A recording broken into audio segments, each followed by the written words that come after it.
Il y a pas mal de questions là. Quel est notre but sur Terre? Pourquoi sommes-nous ici?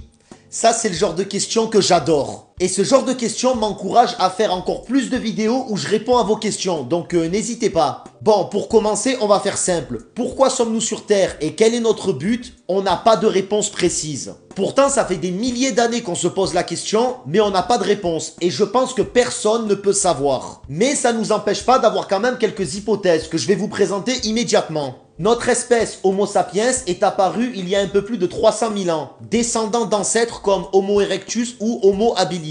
D'après la vision scientifique, notre présence sur Terre est due à un processus naturel, principalement l'évolution.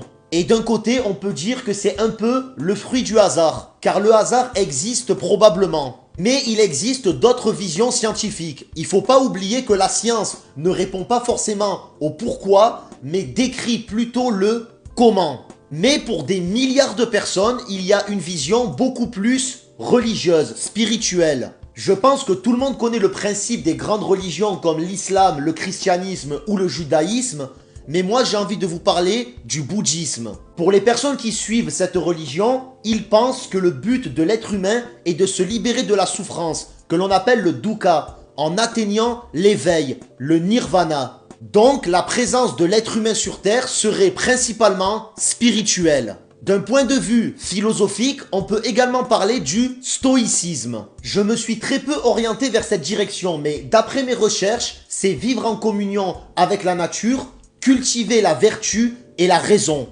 D'un autre point de vue philosophique, on peut également parler de maximiser le bonheur de soi et des autres. Concrètement, notre but, c'est d'apporter le bonheur aux autres et à soi. Bon, je pense que vous l'avez compris, on n'a pas réellement de réponse. Mais on peut quand même se poser une dernière question. La question qu'on peut se poser, c'est pas pourquoi sommes-nous ici, mais plutôt, maintenant que nous sommes ici, qu'allons-nous faire?